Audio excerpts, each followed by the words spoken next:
If you aren't a real beginner, training the entire body on the same day isn't going to be effective or lead to fast muscle growth. You'll only have time to do a handful of sets for each body part. It's true that this way, you'll work your muscles more often, but you won't have enough practice for each group. Try splitting your workouts. For example, an arm day, a leg day, and a back and chest day. Then a pizza day. Wait, how did that get in here? Resting too long between sets is another typical mistake you might be doing. Chatting with fellow gym goers and checking your phone are the most common culprits. The point isn't to rest until you're ready to lift again. If you do, you won't make your muscles work with the needed partial recovery. Your rest periods shouldn't be longer than 60 seconds. Sometimes, to build muscle mass, you just need to sleep more. After food, sleep is the second most important thing that helps your body recover and repair. If you don't get enough sleep, the levels of your stress hormones can grow. It will lead to weight gain, not muscle growth. You must give your body some encouragement to build up new muscle tissue. It's done by telling your muscles, "That's good, you can do it, you're a winner." No, actually it's done by lifting weights that are getting heavier and heavier with time. It makes your body think it needs more muscle mass to deal with the challenge. On the other hand, the weights shouldn't be too heavy. If you can only do 4 to 5 reps, it's probably too much for you. The weight should be light enough for you to do at least 10 repetitions. To gain muscle mass, you need to eat lots of protein. True, proteins are made up of amino acids that are literally the building blocks of life. But it doesn't mean you should eat only proteins, ignoring fat and carbohydrates. Carbs provide you with the energy you need to work out, and fats are responsible for growth-related hormones, like testosterone. At the same time, make sure you get enough protein. It's crucial for the process known as muscle protein synthesis. When you work out, you break down your muscle fibers with tiny tears. While repairing these tears, they grow back bigger, increasing in mass. But if you want this process to go smoothly, your body has to get enough protein, around half a gram per 1 pound of body weight. If you don't do some stretching before and after your muscle-building workout, you'll miss out on a vital part of the process. Stretching after the training sets off the recovery process. Stretching before prepares your body for the workout that's about to start. But it's not only about making your muscles less tight and lowering the risk of injury. You should also stretch the fascia. That's something like a bag that holds your muscle tissue. By stretching it, you provide your muscles with more room to grow. You probably overwork. If your main goal is not to lose weight but to gain muscle mass, doing too much cardio is going to be counterproductive. You'll just lose the calories you need to bulk up your muscles. So eat as much as you need and don't worry about putting on weight. Cutting-edge gym equipment does look cool, but good old barbells and dumbbells are more effective when it comes to stimulating muscle fibers. They also help you strengthen your stabilizer muscles. Thanks to that, you can lift heavier weights. Plus, these bells have a free range of motion, lowering the risk of injury. You might not be eating enough. Not my problem. When you work out, you need tons of energy, or in other words, food. Your body can't create new muscles out of thin air.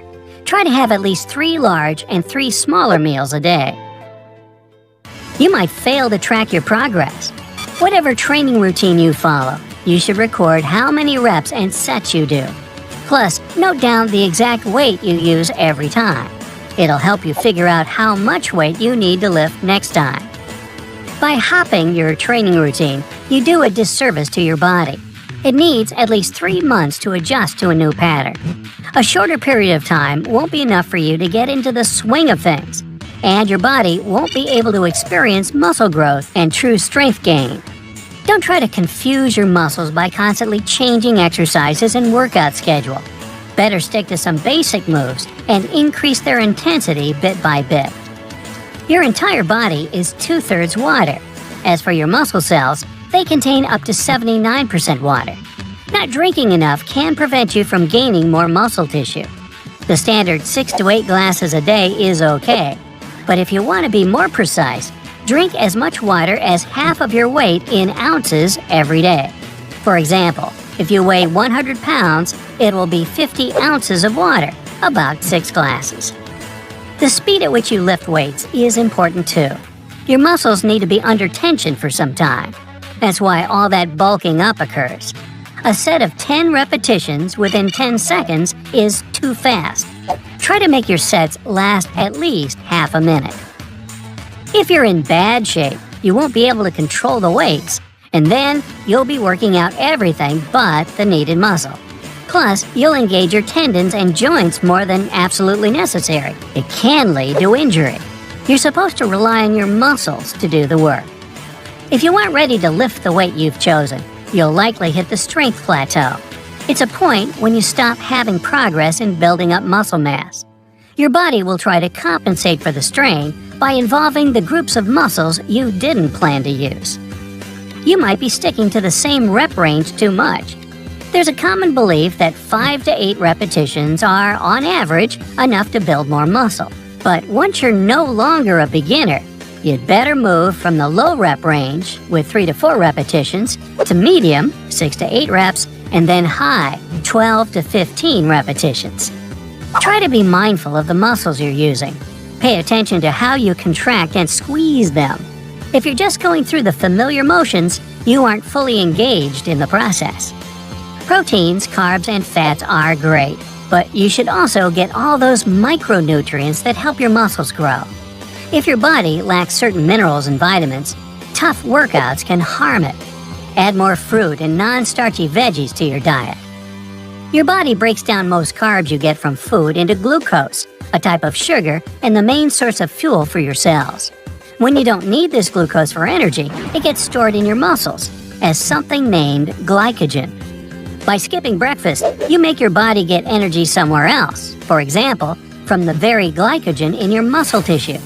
Don't wait for this. Have some protein or slow-digesting carbs, like beans, lentils, veggies, or whole grains. Otherwise, there might be a backslide in your progress. Your muscle growth won't be instant. It can take months or even years, not weeks.